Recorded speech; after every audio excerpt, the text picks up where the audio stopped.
Assalamu alaikum students. I am Aisha Jahangir, your computer teacher.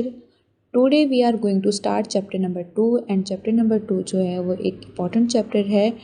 Important chapter इसलिए है क्योंकि इसमें 2 to 3 short questions और 1 to MCQs बोर्ड में आते हैं. मीन टू से 6 to 7 मार्क्स का पेपर जो है इस चैप्टर से आता है बोर्ड में. So let's start chapter number 2. Chapter number 2 basically इसके अंदर डेटाबेस के जो बेसिक कॉन्सेप्ट और टेक्नोलॉजीज़ जो डेटाबेस में यूज़ होती हैं वो हम डिस्कस करने जा रहे हैं. अच्छा, इसके अंदर जैसे अब हम लास्ट चैप्टर्स में पढ़ के आए हैं, ट्रेडिशनल फ़ाइल सिस्टम का जिक्र किया था, तो वही ट्रेडिशनल फ़ाइल सिस्टम उसके अंदर क्या क्या टेक्नोलॉजी यूज़ होती थी वो हम डिस्कस करेंगे. बेसिकली ट्रेडिशनल फ़ाइल सिस्टम के अंदर जो डाटा है वो फील्ड्स, रिकॉर्ड्स और फाइल्स की सूरत में जो है रखा जाता था, अरेंज किया जाता था. अब फील्ड्स, रिकॉर्ड या फाइल्स क्या हैं, ये वैसे तो लास्ट चैप्टर में भी हम डिस्कस कर चुके हैं, लेकिन यहाँ पे मैंने थोड़ा सा फिर एडिशन किया है ताकि आपको आइडिया हो जाए. फर्स्ट पॉइंट जो है आपका फील्ड क्या है. Field basically consist of a set of related characters. It represent one unit of data. For example, employee name, employee number, employee salary, etc. Mean to से आप जब किसी पर्सन का जब डाटा रखने जा रहे हैं, कंपनी में किसी पर्सन का डाटा रखने जा रहे हैं, तो उस एम्प्लॉय का नेम होगा, नंबर कोई ना कोई होगा, फिर उसे कितनी सैलरी मिल रही है, उसकी ज्वाइनिंग डेट क्या है, तो ये सारी किसके अंदर आती हैं, ये फील्ड्स के अंदर आती हैं. अच्छा, यहाँ पे फील्ड में है each record is made up of one और मोर फील्ड्स. बेसिकली जो रिकॉर्ड्स हैं वो एक या एक से ज़्यादा फील्ड से मिलके बनते हैं. फील्ड्स जो हैं वो किस फॉर्म में अरेंज की जाती हैं, या आप ऐसे भी कह सकते हैं कि फील्ड्स का सेकंड नेम जो है वो कॉलम है. ठीक है, फील्ड्स एक टेबल के अंदर, एक रिलेशन के अंदर, एक टेबल के अंदर जो कॉलम्स हैं उन कॉलम्स को हम क्या कहते हैं, फील्ड कहते हैं. ठीक है, यहाँ पे एक मैं कॉलम बनाती हूँ, एक टेबल मैं ड्रॉ कर रही हूँ आपको समझाने के लिए. सपोज़ ये एक टेबल है, चूँकि हम रिलेशन में या जो है वो टेबल में अपना डाटा रखते हैं, तो यहाँ पे ये जो कॉलम्स बनाए गए हैं basically that's called the field. ठीक है, अब इसके अंदर एम्प्लॉय की जो है वो आईडी हो सकती है, उसका यूज़र नेम हो सकता है, और डिफरेंट जो है वो हम एम्प्लॉय का नंबर लिख सकते हैं. डिफरेंट डाटा को देखते हुए हम इसके अंदर जो है वो डाटा रखते हैं. ठीक है, उसके बाद नेक्स्ट जो है fields are often refer to as attributes. Fields को हम एट्रीब्यूट्स भी कहते हैं. नेक्स्ट वन है पॉइंट जो है आपके पास रिकॉर्ड बेसिकली क्या है. Our database record consists of one set of fields for a given relational table. Table के अंदर फील्ड्स के सेट को हम क्या कहते हैं, रिकॉर्ड कहते हैं. और रिकॉर्ड बेसिकली क्या होता है, ये आपके पास रो की फॉर्म में होता है. ठीक है, a record is a collection of related fields. वो जो रिलेटेड फील्ड्स आपस में मिलती हैं, जो भी हमने ये फील्ड्स ड्रॉ की थी, ये आपस में मिलके एक रिकॉर्ड बनाती हैं. These related records are treated as a single unit. इन रिकॉर्ड्स को भी as a single unit treat किया जाता है. In a relational database records correspond to rows in each table. अभी जैसे कि मैंने आपसे डिस्कस किया कि ये रोज़ की फॉर्म में होता है. ठीक है, अगर मैं अगेन एक टेबल बनाऊं, जैसे कि हम यहाँ पे एक टेबल बनाते हैं, ये एक टेबल बनाया. ठीक है, अब यहाँ पे जब मैं कॉलम बना रही हूँ तो बेसिकली कॉलम जो हैं ये आपके पास क्या है, फील्ड्स हैं. अब यहाँ पे ये जो मैं ड्रॉ कर रही हूँ, सपोज़ आपके पास एक नेम है, तो नेम में अली, यहाँ पे अली का नेम आ जाएगा, यहाँ पे उसका आईडी कार्ड नंबर आ जाएगा, यहाँ पे उसका कॉन्टैक्ट नंबर आ जाएगा. तो बेसिकली ये वाला जो पोर्शन है, इस पोर्शन को हम क्या कहेंगे, इस पोर्शन को हम रिकॉर्ड कहेंगे. Is that clear. नेक्स्ट आपके पास है फाइल. ठीक है, collection of related records treated as a single unit is called a file और डाटा सेट. ठीक है, फाइल आपके पास क्या है, जब रिलेटेड रिकॉर्ड्स आपस में मिलते हैं तो उन्हें एक फ़ाइल की सूरत में अरेंज किया जाता है, और उस फाइल को जो है एक फाइल की सूरत में अरेंज किया जाता है, और उसको एक स्पेसिफिक नेम रखा जाता है. अच्छा, जो फील्ड्स हैं उसमें भी एक चीज़ का मैं यहाँ पे एडिशन कर दूँ. फील्ड है तो फील्ड भी आपके पास यूनिक होनी चाहिए, यूनिक नेम होना चाहिए. इसी तरीके से आपके पास फाइल है तो फाइल का नेम भी जो है वो यूनिक होना चाहिए. ठीक है, ओके, नेक्स्ट वन हम मूव करते हैं. ये 3 टर्म्स थी. बेसिकली रिलेशन के अंदर या आप एक टेबल के अंदर कह लें, ये तीनों टर्म्स बहुत इंपॉर्टेंट हैं। और जो हमारे पास फाइल मैनेजमेंट सिस्टम है उसके अंदर जो डाटा है वो इन तीन जो है फॉर्मेट्स में ही अरेंज किया जाता था। ओके, नेक्स्ट वन मूव करते हैं हम, data handling in file management system. आपको ये क्वेश्चन जो है आ सकता है कि how data handle in file management system, तो इसके कुछ पॉइंट्स यहाँ पे बताए गए हैं। वेरी फर्स्ट है, in a file management system data can only be read और रिटन सिक्वेंशली। ठीक है, यहाँ पे क्या है कि फाइल मैनेजमेंट सिस्टम के अंदर जो डाटा है वो एक सीक्वेंस के साथ रीड भी किया जाता है और राइट भी किया जाता है। इसके अंदर एक फ़ाइल में एक या एक से ज़्यादा रिकॉर्ड्स भी हो सकते हैं, एक रिकॉर्ड भी हो सकता है और इससे ज़्यादा रिकॉर्ड भी हो सकते हैं। ऊपर हम फाइल की डेफिनेशन में पढ़ के आए हैं। अच्छा, और जो हर रिकॉर्ड है वो एक फील्ड पर भी मुश्तमिल हो सकता है और एक से ज़्यादा फील्ड्स भी उसके अंदर हो सकती हैं। ठीक है, जैसे हम एक एग्जांपल हम डिस्कस कर रहे थे कि एक एम्प्लॉय है अली। अली बेसिकली क्या है, एक टेबल के अंदर अली जो है वो एक रिकॉर्ड है और उसकी आगे मल्टीपल फील्ड्स हैं। उसकी अली की फील्ड्स क्या हो सकती हैं, एम्प्लॉय नेम तो चले हो गया, एक फ़ील्ड हो गई, फिर उसके बाद एम्प्लॉय नंबर यानी कि अली का कॉन्टैक्ट नंबर, अली की सैलरी, ये सारी क्या है, फील्ड्स हैं। तो जो रिकॉर्ड है वो एक या एक से ज़्यादा फील्ड्स पर मुश्तमिल होता है।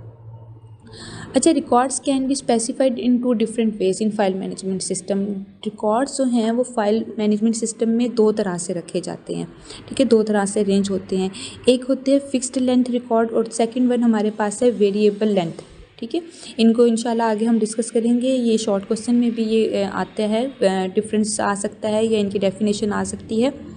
ओके, नेक्स्ट वन है, these stored records can B accessed sequentially and randomly bye there addresses. इनके एड्रेसेस को देखते हुए। ठीक है, अच्छा, अब यहाँ पे एड्रेस किसका देखना है, बेसिकली फील्ड्स का एड्रेस देखते हुए वो जो रिकॉर्ड्स हमारे पास स्टोर हैं हम उन तक एक तरतीब से भी एक्सेस हासिल कर सकते हैं और रैंडम भी। चूँकि हमारे पास एड्रेसेस हैं तो एड्रेस हम मेंशन करके रैंडमली भी डाटा तक जो है वो एक्सेस हासिल कर सकते हैं। इसके अलावा एक सीक्वेंस, जिस सीक्वेंस में आपने टेबल के अंदर डाटा पुट किया है, रिलेशन के अंदर डाटा पुट किया है, आप उस सीक्वेंस में भी जो है वो एक्सेस हासिल कर सकते हैं। ठीक है, अच्छा, while storing and retrieving data in FMS following steps are follow.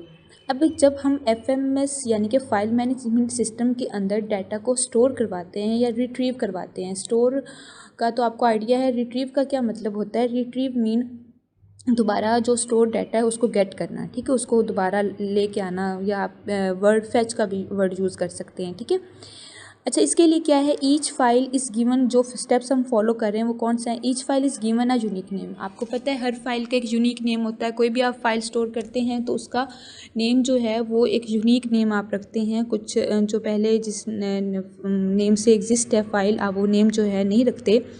फिर उसके बाद है, the unique name is use to access the file, addition, deletion and modification. वही जो यूनिक नेम है उस फाइल तक एक्सेस हासिल करने में हेल्प करता है। हम उसके अंदर मल्टीपल एडिशन, डिलीशंस और मॉडिफिकेशंस जो हैं वो कर सकते हैं। ठीक है, नेक्स्ट है, records in a file are placed next to each other. These records may be of fix length और वेरिएबल लेंथ। जैसे कि हम डिस्कस करके आए हैं कि रिकॉर्ड्स हमारे पास दो तरह से हम रखते हैं। हमारे पास रिकॉर्ड्स की फ़िक्स लेंथ भी हो सकती है और वेरिएबल लेंथ भी हो सकती है। अच्छा, each field is given a unique name. ये भी मैं आपसे डिस्कस कर चुकी हूँ कि फील्ड का जो है वो यूनिक नेम होगा। ऐसा नहीं है कि एक टेबल के अंदर आपने पहले एम्प्लॉय आईडी रखी है, फिर आपने एम्प्लॉय नेम रखा और अगेन आप एम्प्लॉय आईडी रख रहे हैं, ऐसा नहीं कर सकते। आपने यूनिक नेम रखना है और वो नेम जो है वो दोबारा रिपीट भी नहीं होना चाहिए। उसके बाद है, the starting address of each field and its length is use to identify storage location.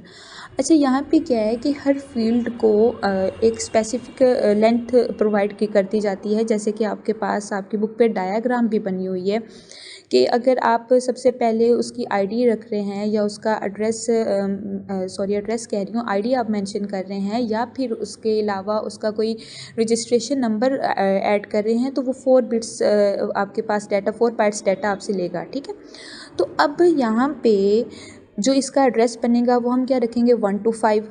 फिर इसी तरीके से आपके पास आगे आप नेम का एक वेरिएबल जो है, आप नेम की एक फ़ील्ड डिक्लेयर कर रहे हैं, तो नेम के लिए आपने जो बाइट्स आपको रिक्वायर हैं वो 20 बाइट्स हैं।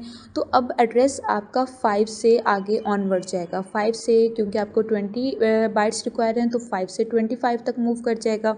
ठीक है, ऐसे ही जो है आगे आगे हम एड्रेसेस जो हैं वो उसके पुट करते रहते हैं। तो अगर यहाँ पे हमें अपनी फ़ील्ड का स्टार्टिंग एड्रेस पता होगा और हमें उसकी लेंथ पता होगी, तो लास्ट जो लोकेशन है उसको हम खुद ही आइडेंटिफाई कर सकते हैं, बेसिकली ये कहना चाह रहा है। ठीक है, अब सपोज़ मैं आपसे कह रही हूँ कि स्टार्टिंग एड्रेस हमारा क्या था, स्टार्टिंग एड्रेस हमारा 1 था। ठीक है, और जो हमारे पास फील्ड का नेम था वो क्या था, वो हमारे पास आईडी था। ठीक है, अब आईडी चूँकि उस वो 4 बिट्स उसको रिक्वायर है, तो 1 से 5 तक ये एड्रेस आईडी को चला गया। फिर 5 से ऑनवर्ड आगे जो है आपके पास 25 में एड्रेस मेंशन कर देती हूँ, मतलब कि 20 बाइट्स में नेम के फील्ड को प्रोवाइड कर रही हूँ। तो उससे आगे आगे जो है वो आप खुद अंदाज़ा लगा के अपनी लास्ट फील्ड का एड्रेस जो है वो आप देख सकते हैं। आपको आइडिया हो सकता है कि उसका एड्रेस क्या होगा, आप खुद से अज्यूम कर सकते हैं उसका एड्रेस। तो ये आपकी बुक में भी डायग्राम है, आप उसको देखेंगे तो आपको जो है वो क्लियर समझ में आ जाएगी चीज़। ठीक है, फिर लास्ट है to access the contents of the field is name is used. वो मैं आपको बता चुकी हूँ कि हम फील्ड का नेम जो है वो देखते हुए हम कंटेंट तक एक्सेस हासिल करते हैं। जैसे कि अब देखें ना, एम्प्लॉय आईडी है तो हमें पता है आईडी के अंदर कोई नंबर तो यूज़ नहीं होंगे, या कोई स्टूडेंट रोल नंबर है, स्टूडेंट रोल नंबर में कोई अल्फ़ाबेट्स तो यूज़ नहीं होंगे, उसमें डेफिनेटली जो है वो कोई ना कोई न्यूमेरिक टाइप डाटा जो है वो यूज़ होगा। अच्छा ठीक है, नेक्स्ट हम जो है अब ऊपर मैं बार बार एक वर्ड यूज़ कर रही थी रिकॉर्ड के लिए कि फ़िक्स्ड लेंथ फील्ड और हमारे पास वेरिएबल लेंथ रिकॉर्ड्स या फ़िक्स्ड लेंथ रिकॉर्ड्स होते हैं। तो अब हम उनको डिस्कस करने जा रहे हैं। बेसिकली ये दोनों ना इम्पॉर्टेंट क्वेश्चंस हैं, आपने इनको अच्छे तरीके से जो है कर लेना है। फ़िक्स्ड लेंथ फील्ड्स क्या हैं? फ़िक्स्ड लेंथ फील्ड में ये एक ऐसी टेक्निक है कि जिसके अंदर हम लेंथ को फ़िक्स कर देते हैं। ठीक है, आप जो भी डाटा प्रोवाइड कर रहे हैं या जो भी आप फील्ड्स में अपना डाटा अरेंज कर रहे हैं, उनकी लेंथ जो है वो पहले से ही फ़िक्स कर दी जाती है। ठीक है, फॉर एग्ज़ाम्पल आप कोई डाटा दे रहे हैं जो 8 करैक्टर्स पर मुश्तमिल है। ठीक है, अब 8 करैक्टर्स पर मुश्तमिल है तो वो 8 बाइट्स लेगा।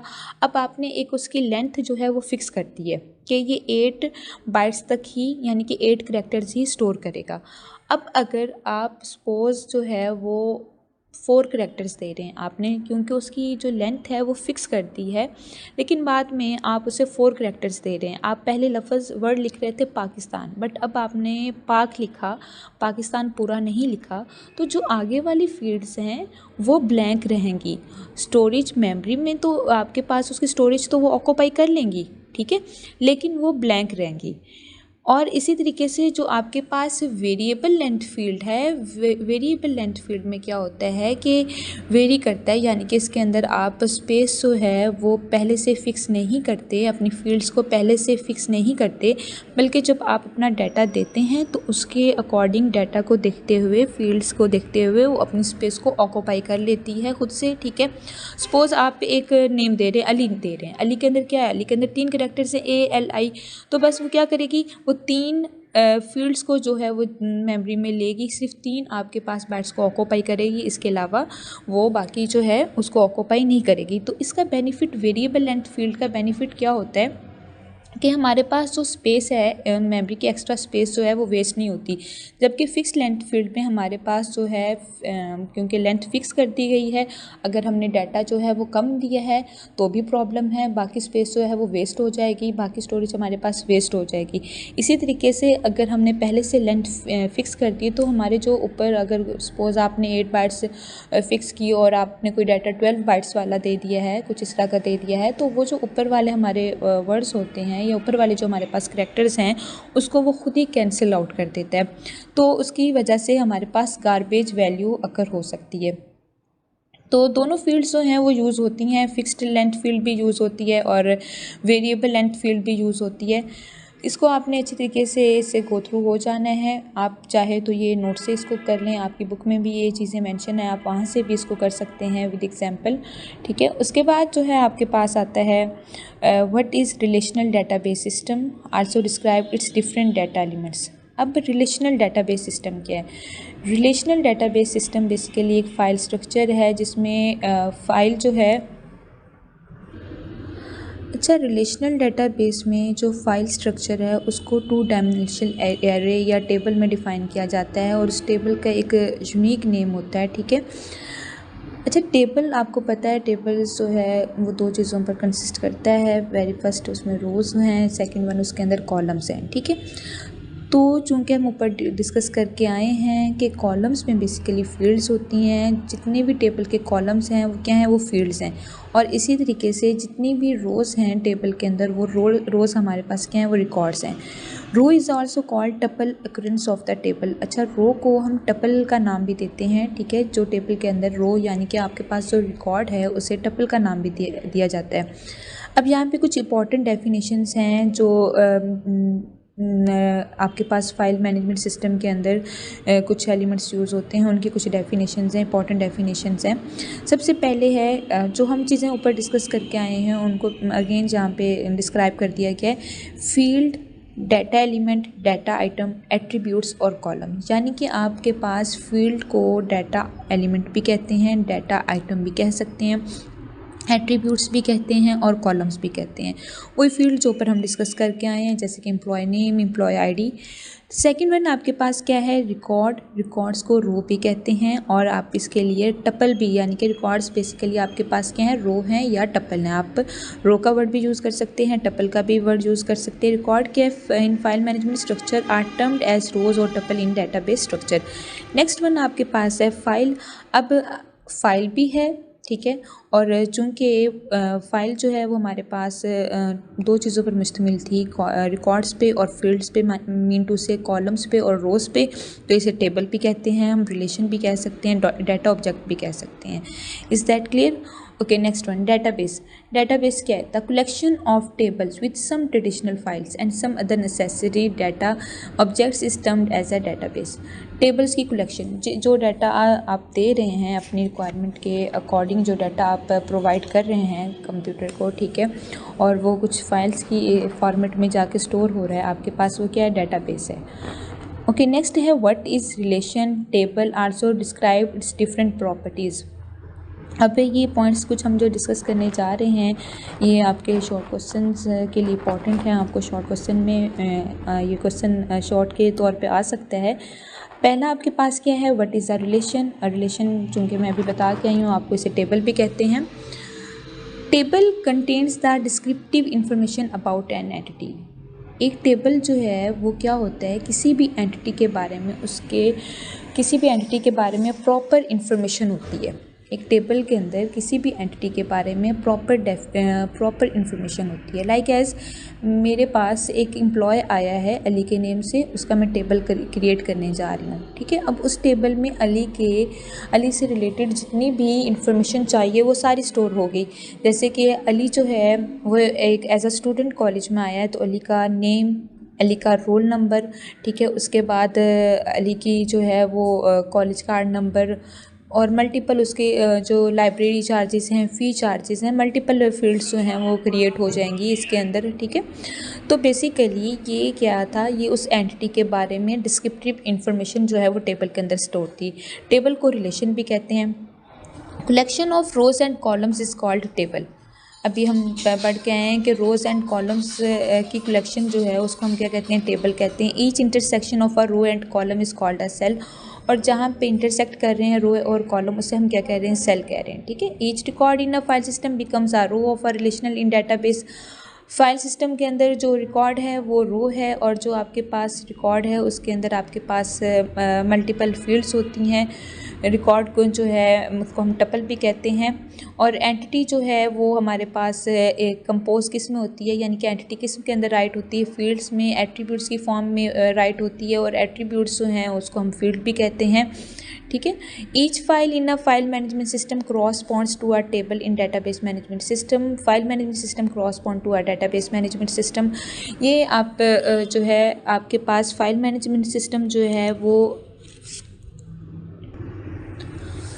फाइल मैनेजमेंट के अंदर उसको फाइल का नाम दे दिया जाता है, जबकि डेटाबेस मैनेजमेंट के अंदर हम उसे टेबल का नाम दे देते हैं। फाइल में यही था, आपके पास रिकॉर्ड्स हैं, ठीक है, और आपके पास इसके अलावा फील्ड्स हैं, जबकि उन्हीं को डेटाबेस के अंदर हम जो है वो नाम दे देते हैं कि ये हमारे पास एट्रीब्यूट्स हैं, एंटिटीज़ हैं और टपल्स हैं।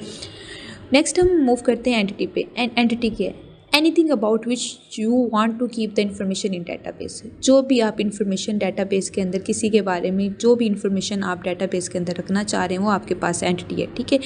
एंटिटी कोई भी हो सकता है, एंटिटी कोई पर्सन, कोई ऑब्जेक्ट, कुछ भी हो सकता है, ठीक है। जैसे अली है, अली क्या है? अली एक एंटिटी है।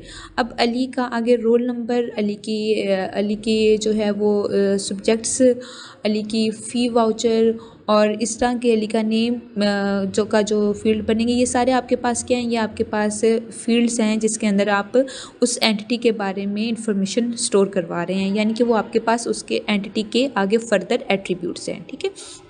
अब यहाँ पे नीचे आपको एक टेबल नज़र आ रहा होगा जिसके अंदर रोल नंबर है, नेम है, जेंडर है, एड्रेस है और टेलीफोन नंबर है। अब basically roll number, name, gender, address and telephone number, ये क्या है? ये आपके पास roll number, name, gender, address, ये आपके पास क्या है? कॉलम्स हैं, ठीक है। और अब रोल नंबर में हम यहाँ पे अली का रोल नंबर राइट कर देते हैं, 1 राइट कर दिया, ठीक है। अब आगे अली का जो है वो नेम राइट कर देते हैं, ऐसे, और उससे आगे उसका जेंडर, चूँकि वो मेल है, M राइट कर देते हैं, उसका कुछ एड्रेस मेंशन कर देते हैं और इसी तरीके से कोई टेलीफोन नंबर अली का जो है वो मेंशन कर देते हैं, ठीक है। तो अब बेसिकली ये देखें, ये जो पूरा एरिया है आपके पास, इसे हम क्या कह रहे हैं कि ये आपके पास रो है, यानी कि रिकॉर्ड है, एक एंटिटी जिसका आपके पास जो है ये पूरे role number, name, gender, address, उसका क्या है? रिकॉर्ड रख दिया गया। इसी तरीके से आपके पास अब ये देखिए, एक रो के अंदर आपके पास मल्टीपल फील्ड्स आ रही हैं, एक रो के अंदर मल्टीपल फील्ड्स आ रही हैं। कौन कौन सी? Roll number, name, gender, address और टेलीफोन नंबर। उसके बाद वो कह रहा है कि entity can be a person, ये हम पढ़ चुके हैं कि एंटिटी कोई भी पर्सन, कोई भी ऑब्जेक्ट, कुछ भी हो सकता है। Name of entity is written in capital letters. Entity का नेम जो है वो कैपिटल लेटर्स में ही लिखा जाता है। जब भी आपने उसका नेम राइट करना है तो वो कैपिटल लेटर्स में राइट करना है। इसी तरीके से आपने जो एट्रीब्यूट्स राइट करने हैं, यानी कि जो फील्ड्स, वो भी आपके पास कैपिटल होंगे। Entity can be defined in database model. Entity को डेटाबेस मॉडल के अंदर कैसे डिफाइन किया जाता है? एंटिटी यहाँ पे स्टूडेंट क्या है? स्टूडेंट बेसिकली एक एंटिटी है। आगे role number, name, gender, address, telephone, ये आपके पास क्या है? ये सारे आपके पास उस एंटिटी के एट्रीब्यूट्स हैं, ठीक है। फिर उसके बाद जो है जब हम उसका आगे नेम, रोल नंबर, नेम और जेंडर वगैरह मेंशन करेंगे तो बेसिकली वो क्या होंगे? वो रिकॉर्ड्स होंगे। होप सो आपको यहाँ पे इस टॉपिक की समझ आ गई होगी। ओके, नेक्स्ट यहाँ पे उस टेबल में एक एग्जांपल दी हुई है, जैसे कि रोल नंबर लिखा गया स्टूडेंट का ST001 और नेम में Adil, gender male, address Lahore और आगे उसका टेलीफोन नंबर राइट कर दिया गया। अब यहाँ पे ये आपके पास ये सारे फील्ड्स हैं। मैं अभी आपको बता के आई हूँ कि फील्ड्स जो हैं वो आपके पास कॉलम की फॉर्म में होते हैं, ठीक है। कॉलम, फील्ड्स को कॉलम में अरेंज किया जाता है। एक एंटिटी के एट्रीब्यूट्स है आपके पास और एंटिटी आपके पास क्या है? स्टूडेंट्स है, ठीक है। अब यहाँ पे ये देखें, ये जो स्टूडेंट है या निदा, आदिल, निदा, कमर, खालिद, ये इसके अंदर 4 रिकॉर्ड्स रखे गए हैं, ठीक है। उन 4 रिकॉर्ड्स की आपके पास 4 रिकॉर्ड्स, हर रिकॉर्ड की 5 फील्ड्स हैं। जैसे कि आदिल है तो उसकी फ़र्स्ट फील्ड है रोल नंबर, फिर नेम, फिर जेंडर। तो ये आपके पास ये एक रिकॉर्ड के अंदर देखें मल्टीपल फील्ड्स आ गई, ठीक है। फिर इसी तरीके से आपके पास सेकंड रिकॉर्ड स्टार्ट हुआ, थर्ड रिकॉर्ड स्टार्ट हुआ और फोर्थ आपके पास रिकॉर्ड आया खालिद का। तो होप सो ये टेबल से आपको इस टॉपिक की जो है वो समझ आ गई होगी। अब नेक्स्ट हम मूव करते हैं प्रॉपर्टीज़ ऑफ रिलेशन। ये प्रॉपर्टीज़ भी आपको शॉर्ट क्वेश्चन के तौर पे आ सकती हैं कि एक रिलेशन जो है उसकी क्या क्या प्रॉपर्टीज़ हैं। तो वेरी फर्स्ट प्रॉपर्टी जो है रिलेशन, अब अगेन मैं रिपीट कर रही हूँ कि जब हम ट्रेडिशनल फाइल मैनेजमेंट सिस्टम की बात करते हैं तो वहाँ पे हम लफ्ज़ यूज़ करते हैं। जब हम अपने रिकॉर्ड्स और फील्ड को स्टोर करवाते हैं तो वहाँ पे हम जो वर्ड्स यूज़ करते हैं वो फाइल का यूज़ करते हैं, ठीक है।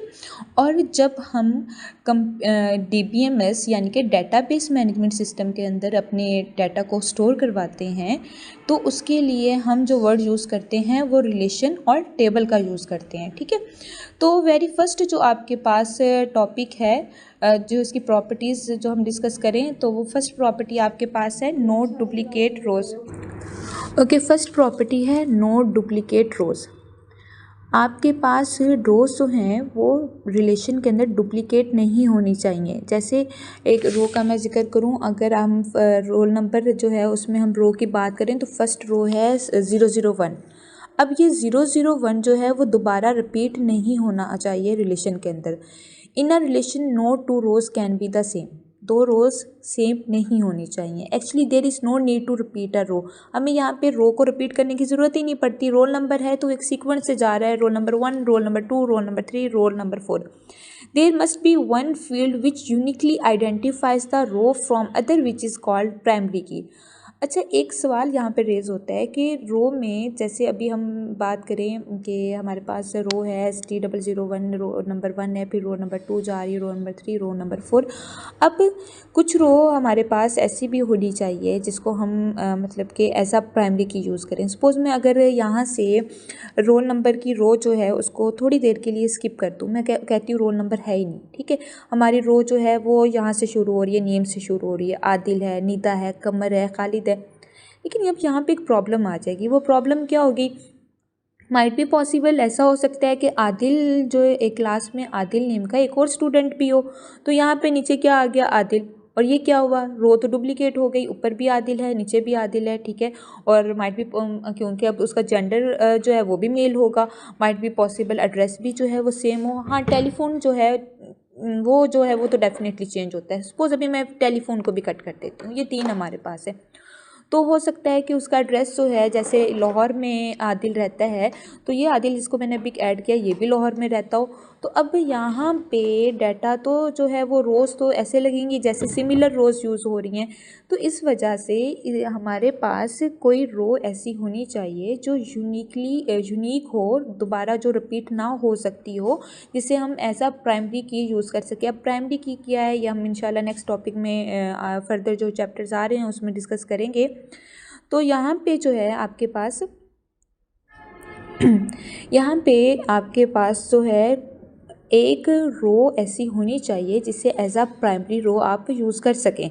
जैसे टेलीफोन नंबर हैं, वो चाहे नेम, जेंडर, एड्रेस सेम हो जाए, टेलीफोन नंबर सेम नहीं हो सकते, ऐसे ही रोल नंबर जो है वो सेम नहीं हो सकते। नेक्स्ट इसका जो प्रॉपर्टी है वो है order of row is not significant. Order of row जो है उसकी इतनी ख़ास कि एक स्पेसिफिक ऑर्डर में आपने रखना है तो इसकी यहाँ पे इतनी ज़रूरत नहीं होती। There is no order of rows in a table. Table के अंदर रोज़ का कोई ऑर्डर नहीं होता। जैसे आप कहेंगे नहीं, पहले सारे ए के नेम वाले रख देते हैं, फिर बी के नेम वाले राइट कर देते हैं, फिर सी नेम के राइट कर देते हैं, ठीक है। तो इस तरह का जो है वो कोई कंसेप्ट नहीं है। आपके पास जिस तरह का भी डाटा है, आपके पास पहले बी नेम का डाटा आ गया, फिर सी नेम का, आप इस तरह पुट कर सकते हैं। वो बाद में आप जो है इसके ऊपर क्यूरी, क्योंकि डेटाबेस के अंदर हम क्यूरी यूज़ कर सकते हैं, और क्यूरी जो इसके अंदर है वो SQL की क्यूरी यूज़ की जाती है, स्ट्रक्चर क्यूरी लैंग्वेज। तो क्यूरी अप्लाई करके हम उसका ऑर्डर जो है वो अरेंज कर सकते हैं। While inserting data order does not matter. जब आप डाटा इंसर्ट कर रहे हैं तो डजेंट मैटर, आप जिस तरह आपके पास डाटा आ रहा है अब आप उसको ऐड करते जाएं। आपके पास अल्फ़ाबेट से अरेंज नहीं है, आपके पास CD जिस तरह भी है आप उसको अरेंज करें। आप उसको बाद में आप वैसे ही डाटा पुट करें और बाद में क्यूरी से वो ऑटोमेटिकली अरेंज हो जाएंगे। इट इनेबल्स मैनी यूजेस to share same table without concern how data is organised. यहाँ पे क्या है कि जो है ये डाटा कैसे ऑर्गेनाइज किया जाता है इससे कंसर्न नहीं होता। ये जो सेम टेबल इसमें जो सेम टेबल है वो शेयर किया जा सकता है, इसमें कंसर्न नहीं है कि डाटा कैसे ऑर्गेनाइज किया गया है, ठीक है। नेक्स्ट है order of column is not significant. जैसे रोज़ जो हैं वो स्पेसिफिक नहीं है कि आपने एक ऑर्डर में रोज़ जो है डाटा रखना है, ऐसे ही कॉलम्स का ऑर्डर भी स्पेसिफिक नहीं है। New columns can be inserted at the end columns can be accessed bye their name. आप कॉलम को एट द एंड इंसर्ट कर सकते हैं और उसके नेम से, जैसे कि हमने अभी ऊपर डिस्कस किया था कि फील्ड्स को हम उसके नेम से भी ले सकते हैं, रिट्रीव करवा सकते हैं। तो इसी तरीके से कॉलम्स तक हम एक्सेस जो है वो उसके नेम्स के थ्रू कॉलम तक एक्सेस हासिल कर सकते हैं। ओके, नेक्स्ट है attributes have to be atomic. Atomic का क्या मतलब होता है? एटॉमिक मीन कि आपके पास एक सेल के अंदर सिंगल वैल्यू होनी चाहिए, ठीक है। एटॉमिक मीन आपके पास एक सेल के अंदर सिंगल वैल्यू होनी चाहिए। जैसे मैं आपको इधर एग्जांपल देती हूँ, हमारे पास ऊपर है नेम आदिल, ठीक है। आदिल क्या है? एक सेल है। सेल जो है वो क्या था, अभी हम पढ़ के आए हैं, intersection of rose and column, जहाँ पे रो एंड कॉलम इंटरसेक्ट करती हैं वो हमारे पास सेल है। तो आदिल है। अब आदिल की सेल में जो है वो कमर को हम नहीं ऐड कर सकते, आदिल और कमर, यानी कि एक सेल के अंदर हम 2 पर्सनस का रिकॉर्ड नहीं रख सकते। ऐसे ही जेंडर या एड्रेस है, लाहौर और गुजरांवाला हम नहीं ऐड कर सकते। टेलीफोन, अगर एक पर्सन के 2 टेलीफोन नंबर्स भी हैं अलग अलग, फिर भी हमें कोई एक टेलीफोन नंबर ऐड करना है, ये एक किसकी प्रॉपर्टी है, ठीक है। तो होप सो आपको समझ आ गई होगी कि एटॉमिक का मतलब होता है कि आपने सिंगल वैल्यू जो है वो पुट करनी है। ऑल द सेल्स ऑफ और intersection of a row and column must have atomic value होनी चाहिए। And atomic value can not be further sub. उस एटॉमिक वैल्यू को भी आगे डिवाइड नहीं करना चाहिए, मतलब आगे उसकी फर्दर जो है वो डिवीजन नहीं करनी चाहिए। देखिए, अगर आदिल था, उसका जेंडर मेल था, तो उसके लिए एक अलग फील्ड बनी। फिर उसका एड्रेस लाहौर था, उसकी अलग फील्ड बनी, यानी कि एक ही सेल के अंदर सारा डाटा उसका पुट नहीं किया। नेक्स्ट पॉइंट है multiple values in a cell are not allowed. Name and address should be placed in 2 different fields. ये हम डिस्कस कर चुके हैं कि मल्टीपल वैल्यूज़ जो हैं वो अलाउ नहीं होती हैं। नेम और एड्रेसेस जो हैं वो, आप अगर नेम एड्रेस एक पर्सन का है तो उसके लिए आप उसे अलग अलग कॉलम के अंदर मैच करेंगे, ठीक है। होप सो आपको यहाँ तक जितना पढ़ाया है समझ आ गया होगा। अगर कोई टॉपिक ऐसा है जो आपको समझ में नहीं आया तो आप उसको जो है वो राइट डाउन करें। राइट डाउन करके मुझसे आप क्वेश्चन कर सकते हैं, पूछ सकते हैं। I am available every time. इंशाल्लाह मैं आपको इसका आंसर करूँगी, ठीक है। ओके, हम अपना यहाँ का ये वाला लेक्चर यहीं पे वाइंड अप करते हैं। इंशाल्लाह नेक्स्ट लेक्चर में मिलते हैं। ओके, अल्लाह हाफिज़।